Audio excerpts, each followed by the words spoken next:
Maayong adlaw kaninyong tanan. Dako akong kalipay nga kita makatuon gihapon sa pulong sa atong Ginoong Hesukristo. Sa dili pa kita magsugod, atong ihatag ang tanan. Among amahan nga langit nun, daghang salamat sa imong pulong nga among bahin-bahinon karon. Hinaot pa unta nga kay may mabusog sa imong pulong nga makahatag og kinabuhi nga walay katapusan. Nagaampo usab ako Ginoo nga sa kalisod sa among kinabuhi, ikaw unta magahatag kanamo og kusog nga makasustener sa mga tentasyon sa kalibutan. Ginoo, sa kakusog sa bagyo sa mong kinabuhi, hinaot pa unta nga imo kaming hatagan og kalinaw nga kami mutuo, musandig nga na kanimo lamang. Ginoo, nagaampo usab kami nga imong abrihan ang among tagsa-tagsa ka kasing-kasing. Hinaot po unta nga imong tan-awon kung unsay problema Ginoo, unsay imong mga sala. Aron nga kami dili dayon nga motulisok sa ubang mga tao. Nga amo sang tan-awon kung unsay sakit sa among kasing-kasing. Ginoo, hinaot po unta nga ang Espiritu Santo mao'y magapaliwanag kanamo karon. Sa ngalan ni Jesus nga among manluluwas. Amen. Guys, naa na mo dinha sa Kapitulo 8 sa usang semana. Nagatuon kita sa Kapitulo 7. O dito sa Kapitulo 7, dito sa Kapitulo 7 atong mahibaw-an nga si Jesus dito sa templo nagtudlo siya sa pagka duol ng mahuman. Kada adlaw di ay magkuha sila tubig, ilang ibubo dito sa lugar sa templo, sa altar, aron nga mahinumduman nila nga ang Dios, nga ang Amahan mao'y gatabang sa ilang mga kagikanan sa dihang nag-travel sila gikan sa Egypt. O paghuman dito sila sa disyerto, gitabangan sila. Mao na ilang gihinumduman gyud ni kada tuig dinhay balaod.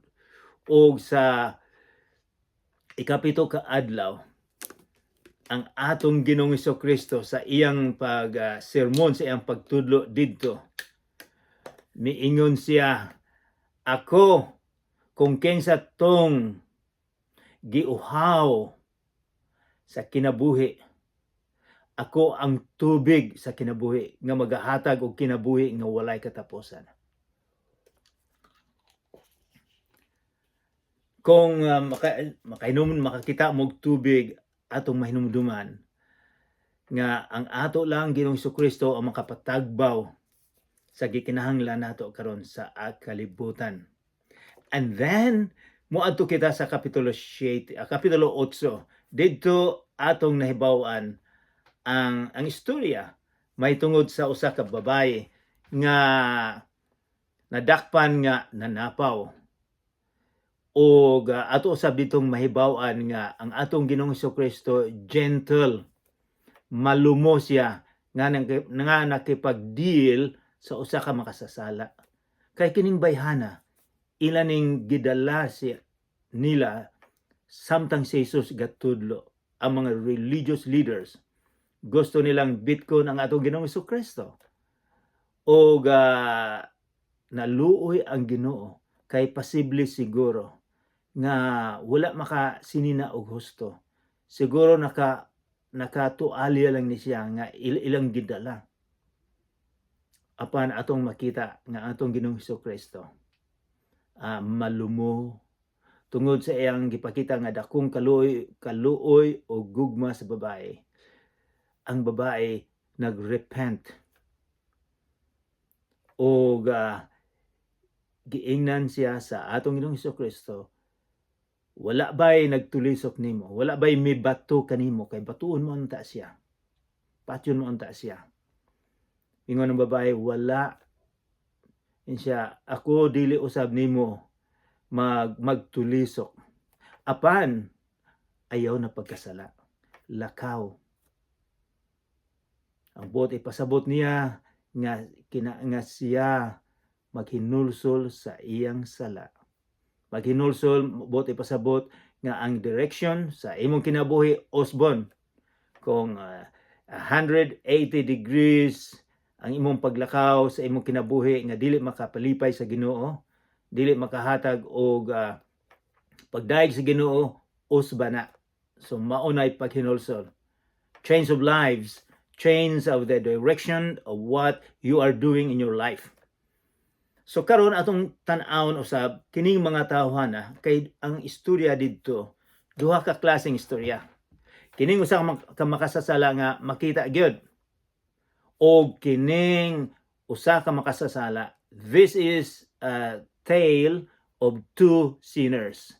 Duha ka makasasala. Kining mga religious leaders, wala nila nakita ang sala nila sa ilang kaugalingon. Maayo lang silang mutudlo, apan wala nila tan-awa kung unsay sulod sa ilang kasing-kasing. So kining gitudlo sa tong Ginoong Hesukristo, alang usab ni sa imuha ug sa ako, kay kitang tanan makasasala. So kinahanglan kita careful.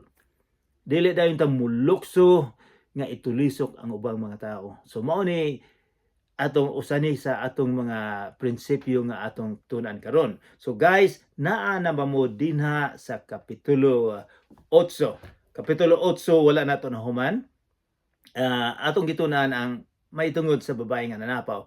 Pero karon atong tunan kung unsa may dealing, unsa may reaction sa atong Ginoong Hesukristo sa mga religious leaders, mga pangulo nga mga makasasala, nga wala nila makita nga naa sila'y sakit sa ilang kasing-kasing. Kay buta sila, bungol, dili makadungog sa pulong sa Ginoo. So tanaw nato unsa may reaction sa Ginoo. So sa kababay siya malumo. Makita nato ang kasing-kasing sa Ginoo. Tanaw nato ang usang party usab. Kaya ang Ginoo, He is a loving God. Pero He is also a God of justice. Ginousab siya sa hustisya. So tan-aw nato. So abrihan nato ang atong Biblia sa kapitulo 8. Magsugod kita sa versikulo 12. Matthew, Marcos, Lucas, Juan. Guys, nabomo din na sa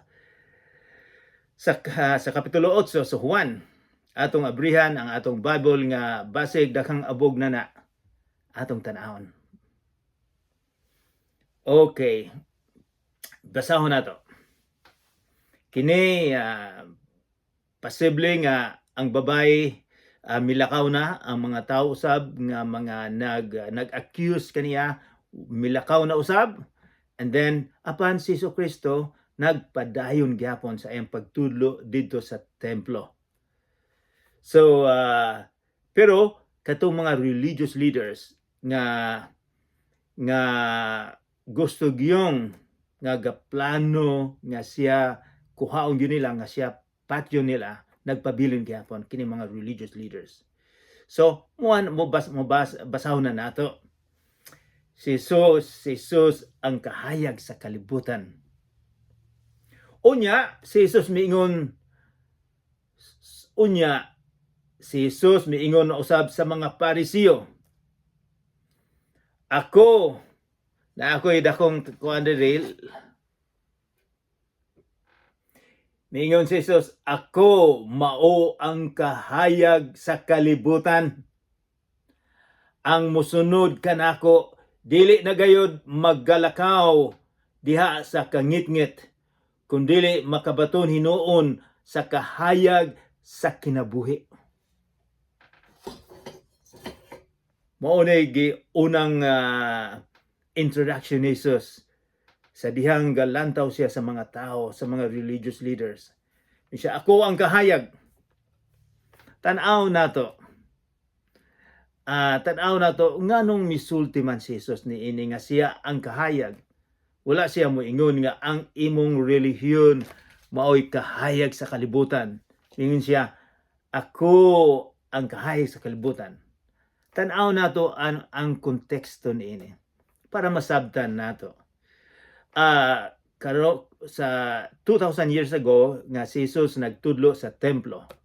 Ang konteksto ni ana nga sila nag-celebrate sa fiesta sa unsa man to?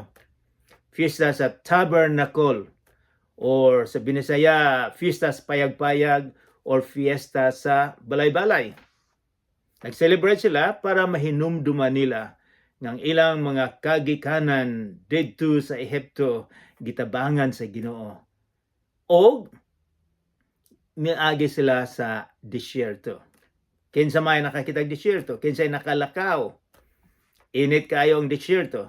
So sa dinhay galakaw sila sa disyerto. More than 2 million people. Dinhay ga-guide nila. Ang dinhay ga-guide nila. Usa ka dako misteryo kaayong pillar of fire. Ang bot unsa ni sa Binisaya ang pillar of fire. Siguro bot ipasabot ang haligi sa kalayo. Murag ang kalayo nga dako kayo nga gikan sa langit, murag haligi nga maoy ga-guide nila kung asa sila mo padulong ang kini ang gauna sa ilang kinabuhi.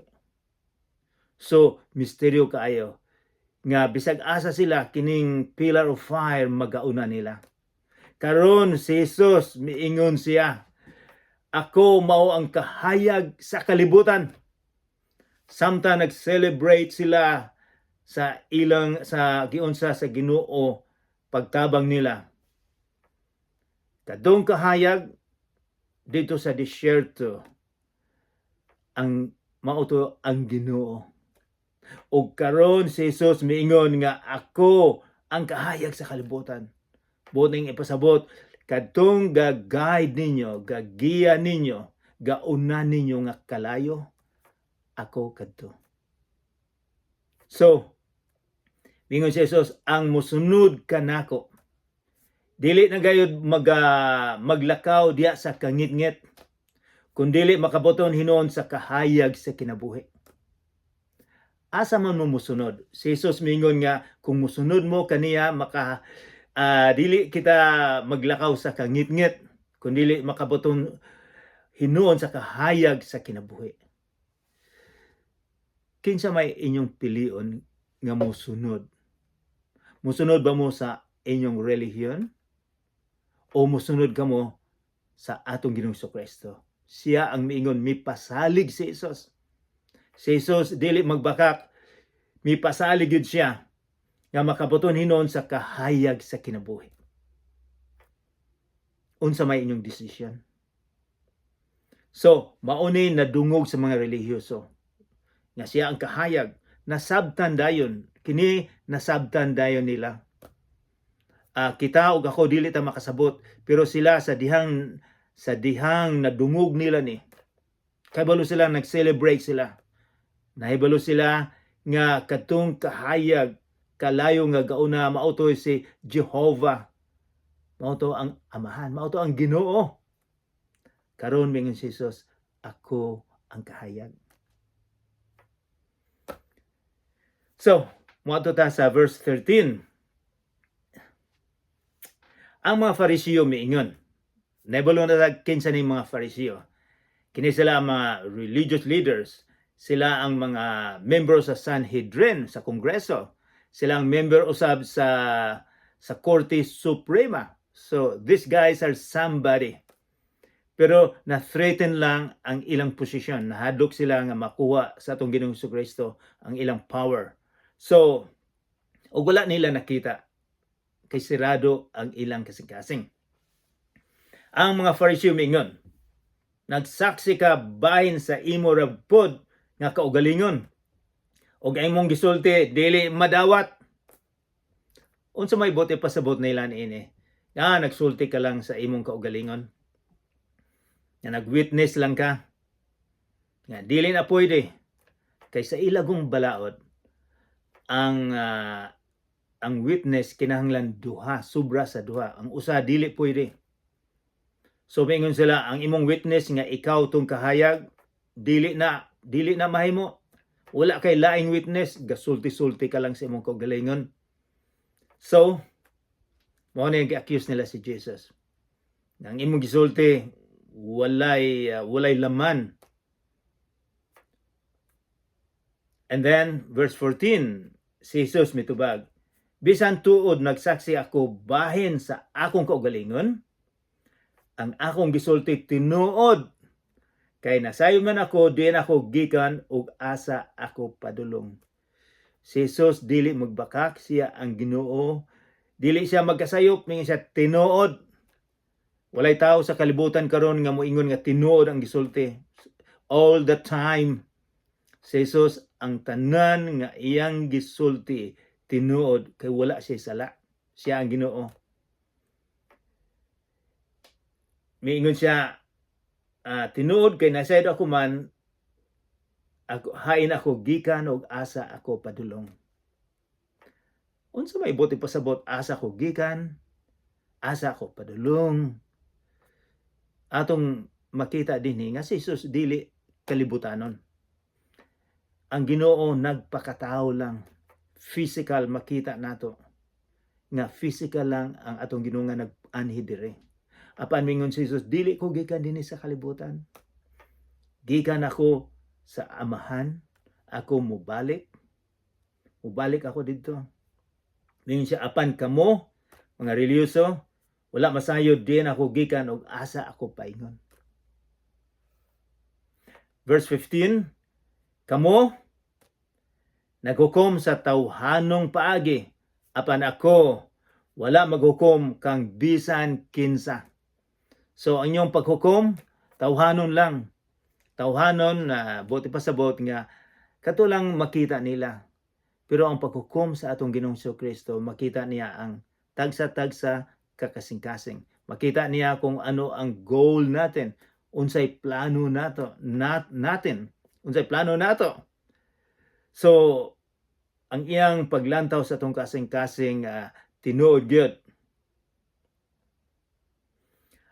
Mingon siya, kamo maghukom sa tawhanong lan. Tinuod na. Kita dali lang kitang maghukom sa usag-usa. Kung unsay nakita lang nato, wala nato nakita ang tanan, pero dali lang kitang maghukom, dali lang kitang magtulisok. Kinahanglan careful kitang magtulisok. Kay kung magtulisok ta, di ba nahibalo ta, usa ka kamot pero naapoy upat nga nagtulisok sa atong kaugalingon. So usa kita mag-criticize ubang mga tao nga ikaw makasasala. Tan-aw na to ang atong kasing-kasing. Mao na buti pasabot na Jesus nga mag-amping ka lang.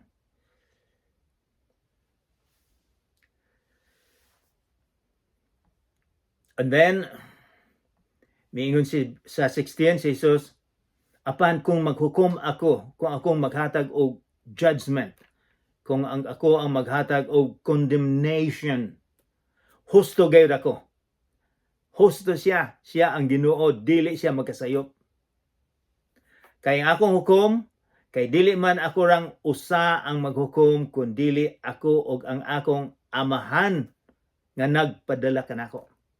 So matingala kita, siya lang usa, pero miingon siya, ang Amahan kauban ako naa, og ako ang akong Amahan nga maghukom nga nagpadala kanako, nagpadala, pero ang Amahan naa niya. Verse 17, so ang iyang paghukom eksakto gyud, kay ang Amahan nga Ginoo kauban man niya.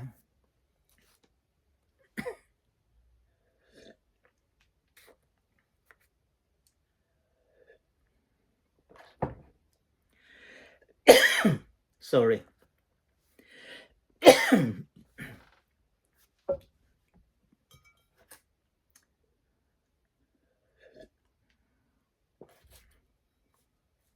So giubo ko gikan sa Pilipinas karon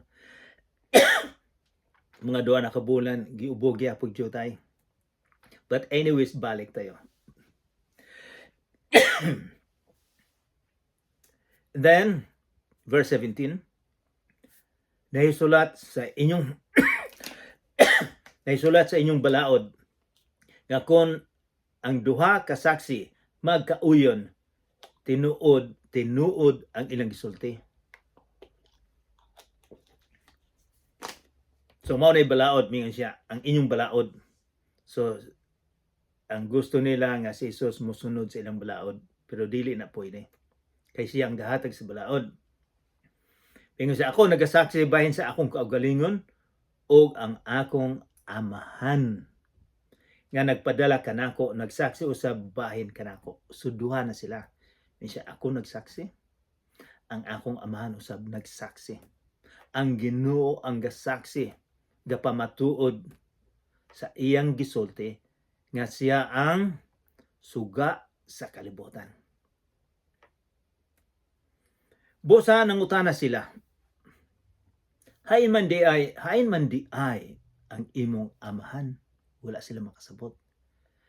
Unsay buti pasabot ni Jesus? Si Jesus mitubag, wala kamo makaila kanako og sa akong amahan.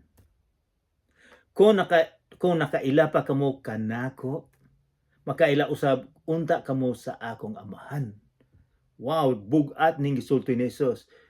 Kung makaila mo, mingon si Jesus, kung makaila kamo kanako, makaila usab kamo sa amahan. Kung makaila kita ni Jesus, makaila usab kita sa amahan nga Ginoo. Kinsa man ni si Jesus? Mingon siya kung kinsay, miingon gani siya kung kinsay dinay nungutana niya usa sa mga disipulo. Magtutudlo, gusto ta namong makita ang amahan. Miingon si Jesus, kung inyo kong nakita, inyo nang nakita ang amahan. Si Jesus ang Ginoo nga nagpakatao dinhi sa kalibutan. Jesus was the physical man and spiritual God.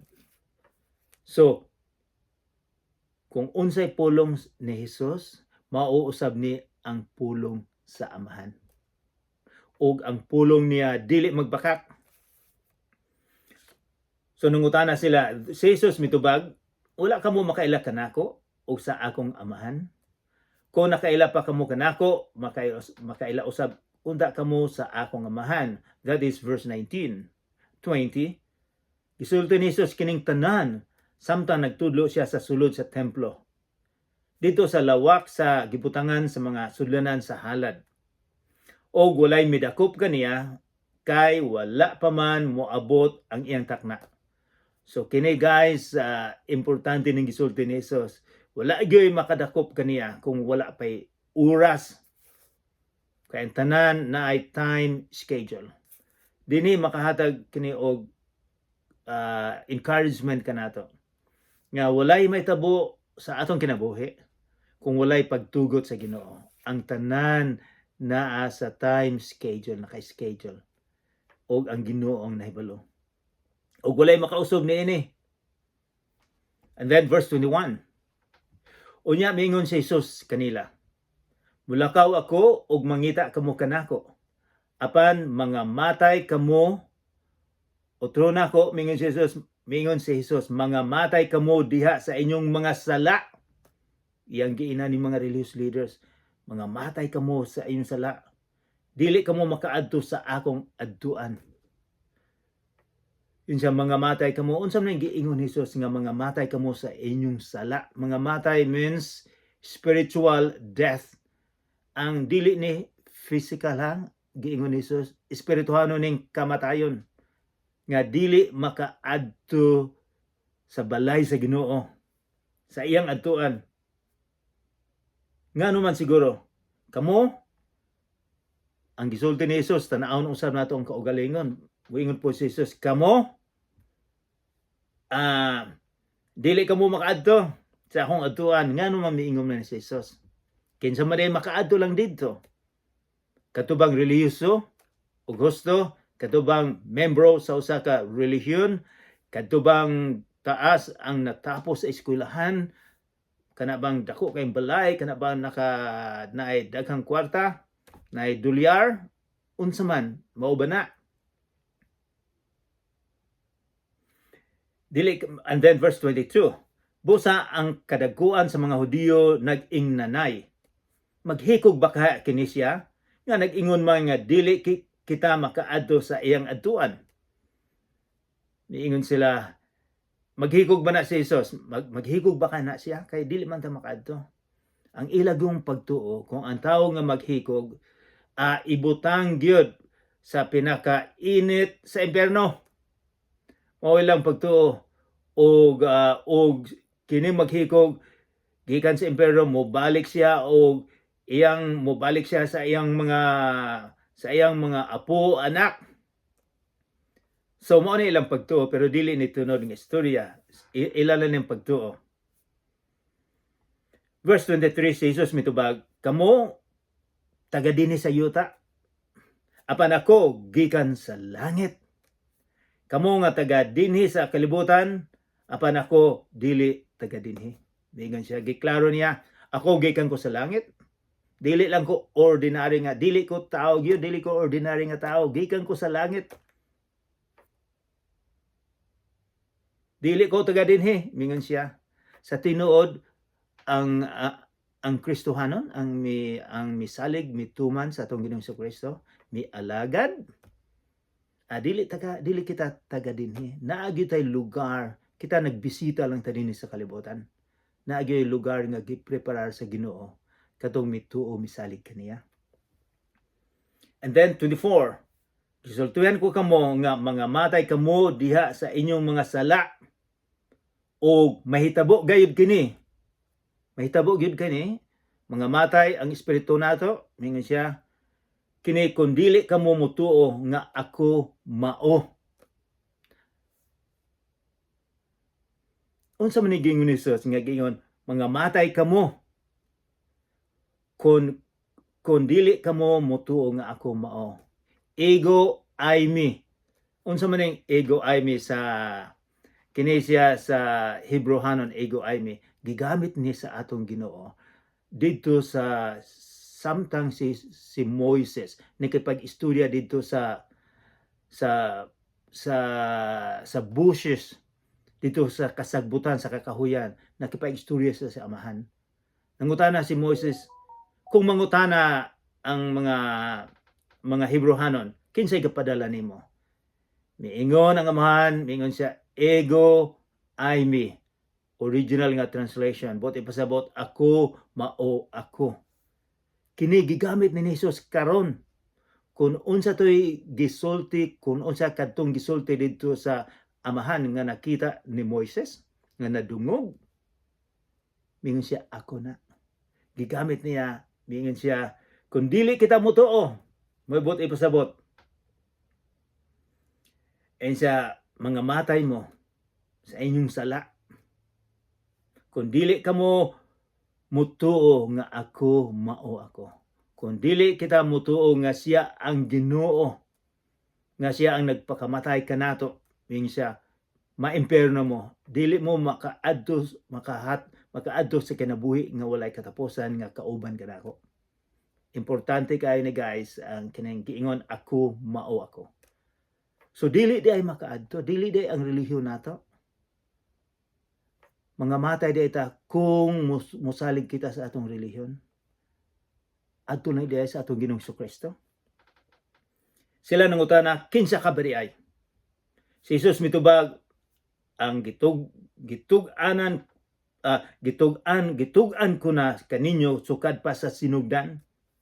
Daghan ako ikasulti ug ikahukom bato kaninyo, apan matuod ang gisulti sa nagpadala kanako. Og ako lamang ang nadungog gikan kaniya, mao'y isulti ko sa kalibutan kung unsay nadungog niya sa amahan. Maura po'y isulti niya din sa kalibutan. Wala sila makasabot sa nagsulti siya kanila, may tungod sa amahan. Busa si Jesus kanila, kung inyo nang iisa ang anak sa tao, Mahibaluan ninyo nga ako mao, capital letter. Ug unya masayran ninyo nga wala ako magbuhat sa kaugalingon kong pagbuot, kundili nagsulti lamang ako sa gitudlo kanako samahan. Busa mingon siya, kung inyo nang iisa ang anak sa tao, ang anak sa tao gikan ni sa sulat ni Daniel chapter 7 verses 13 to 14. Sobra sa 80 ka pulong nga gigamit ni Jesus nga siya ang anak sa tao. Sobra sa 80 sa New Testament. Ug minsa anak sa tao nga mao ko gunya masayran niyo nga wala ko magbuhat. And then ang giingon niya dito unya nagpadala kanako o nag-uban kanako, wala ako magpasagdi nga mag-inusara. Kaya nagbuhat man ako sa kanunay sa makapahimuot kaniya. Daghan ang mituo kang Hesus. Humani niya isulti kining mga butanga. Ingon siya, kamo may balo kung ako ibayo na, ilansang na dina sa cross. Ingon siya, kung iisa ninyo ang anak sa tao, dito pa ninyo mahibuluan nga ako mao ako. Kung iisa, kung ako nang ihatag ang akong kinabuhi din sa Kalbaryo, nga ako mamatay, after 3 days mabanhaw, mahibawaan ninyo kung kinsa ako. Mausulti niya, pati pasabot niya nga ako ang gipadala sa Ginoo. Ako ang Ginoo nga nagpakatao, nga mulukat sa inyong sala ug sa akong sala. Kay ikaw ako, dili kita makalukat sa atong sala. Ang Ginoo si Jesus lang ang makalukat sa atong sala. Dinay giingon nga a good exchange, ang pinakamaayo nga pag-exchange, pagkabalhin. Ang Ginoo gigbalhin niya ang atong sala didto sa Kalbaryo, o giislan niya kita og katarungan. Giislan kita nga kita nalimpyuhan. So gi-exchange nato ang atong sala, gilansang dito sa Kalbaryo, ug ang iyang pagkamatuuran, ang iyang pagkamaayo, ang iyang sa in English righteousness, gibalhin nato. Kini lalong og jutay, pero mao sa pagkasimple mao na adunay exchange ang atong pagkasala, ang atong sala gi-exchange, gibaylo sa iyang pagkamatarong. Wala kitay gihimo tungod sa iyang grasya. Gasa ang gihatag sa Ginoo nato. There's nothing that you can do. Walay lain nga mahimo nimo kundi tanggapon nato, atong dawaton ang iyang gihatag. Mga igsoon, ang atong Ginoong Jesucristo iyang gi-condemn, gihatagan niya sa sentensya katong mga relihiyoso nga wala mutuo kaniya. Dako kaayong sala di ay kung dili kita mutuo musalig kaniya. Ingon siya, wala kay kinabuhi nga ang katapusan, dili kauban ni Jesus. Ang atong pagtuo o pagsalig dinha kaniya, mao'y makapahatag nato og kinabuhi nga walay katapusan. Mag-ampo kita. Among Amahan nga langit nun, daghang salamat sa imong gitudlo kanamo karon. Hinaut po nga amo kining hatagan og dako kaayong importansya, dako kaayong bili, tungod kay ang imong gisulti kamatuuran, dili ka magbakak. Ginoo, hinaut po nga imong abrihan ang among kasing-kasing, imong tan-awon kung unsa ang among nga sala. Tudloa kami nga mahimo kaming gentle, malumo sa mga tawo nga makasasala. Ginoo, hinaut po nga katong nagkasakit karon, imo silang ayuhon, Ginoo. Kaptan mo sila karon, Ginoo. ubanay kami karon sa among kinabuhi. Hinaot pa unta nga kami mag-alagad nga na kanimo sa tibuok namong kinabuhi. Hinaot pa unta nga kami mahibaw-an namo nga ikaw ang tinubdan sa tubig sa kinabuhi. Usab nga ikaw ang suga sa among kinabuhi. Ginoo, hinaot pa unta nga magauban ka kanamo karon sa ngalan ni Jesus nga among manluluwas. Amen.